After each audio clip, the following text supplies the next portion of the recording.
अंतरिक्ष की गहराइयों में एक सुनसान ग्रह पर टूटी हुई चट्टानों के बीच वह खड़ी थी, नीला। उसकी आंखें नीले ज्वालामुखी सी जलती थीं और हाथ में था ब्लैक कोर क्रिस्टल का टुकड़ा। एटलास की हार से उसे गुस्सा नहीं बल्कि मुस्कान आई थी। कृष और ब्लैक पैंथर, तुमने मेरी योजना को तेज कर दिया, उसने कहा। अब मैं समय को मोड़ूंगी, इतिहास फिर से लिखूंगी और इस बार मैं बनूंगी ब्रह्मांड की देवी। धरती पर कृष और टीचाला को कुछ अजीब संकेत मिलने लगे थे। समय रुक रुक कर चलने लगा था।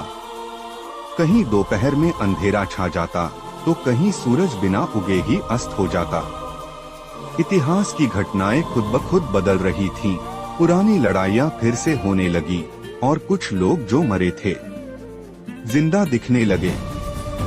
छुरी ने बताया, कोई समय की धारा के साथ खेल रहा है। यह सामान्य तकनीक से परे है। ब्लैक पैंथर गंभीर हो गया।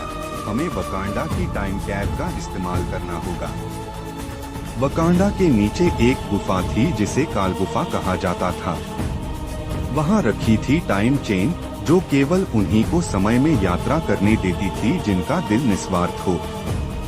कृष ने टाइम चेन को पहना और ब्लैक पैंथर के साथ एक स्पेस टाइम पोर्टल में प्रवेश किया। वे पहुंचे एक टूटी हुई पृथ्वी पर, भविष्य की छाया, जहां सब कुछ राख में बदल चुका था और वहां नीला उनका इंतजार कर रही थी। उसने कहा, मैं अब केवल एक महिला नहीं, समय की देवी हूँ।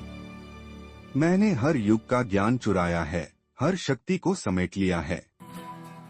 अब मैं तय करूंगी कौन जन्म लेगा और कौन नहीं। कृष्ण ने कहा, ताकत समय बदलने की नहीं, इतिहास से सीखने की होती है। युद्ध शुरू हुआ। नीला हवा में उड़ रही थी। उसके हाथों से निकलती ऊर्जा से समय रुक जाता, फिर अचानक तेज हो जाता। कृष्ण और ब्लैक पैंथर बार बार नीचे गिरते, जैसे गुरुत्वाकर्षण भी उसके अधीन हो गया हो। लेकिन कृष्ण ने एक चाल सोची। उसने अपना टाइम चेन नीला की ओर फेंका और खुद टाइम वेव में समा गया। वो पहुंच गया भूतकाल में, ठीक उस क्षण जब नीला ने एटलास का क्रिस्टल उठाया था।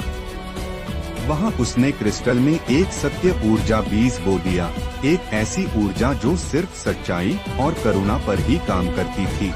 वापस भविष्य में, जैसे ही नीला ने अगला हमला करने के लिए क्रिस्टल को उठाया, वो चमकने लगा और उसकी शक्ति ने उसका साथ छोड़ दिया। नीला की आंखों से आंसू बहने लगे।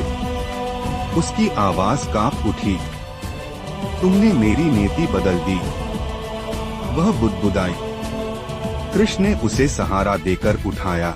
हर किसी को एक और मौका मिल सकता है, अगर वो दिल से बदले। नीला ने सर झुका लिया।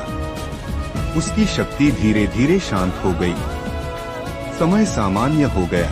इतिहास वापस अपनी जगह पर। नीला को वकांडा में कालध्यान में भेजा गया, जहां वह अपनी चेतना को शांत कर सके। ब्लैक पैंथर ने कहा, तुमने आज समय को जीत लिया कृष मुस्कराया, हमने नहीं, सच्चाई ने। लेकिन एक और वकांडा की टाइम कैब में एक दरार बन चुकी थी और दरार के पार कोई देख रहा था। क्या अब ब्रह्मांड के परे से आएगा असली विनाश? जारी रहेगा।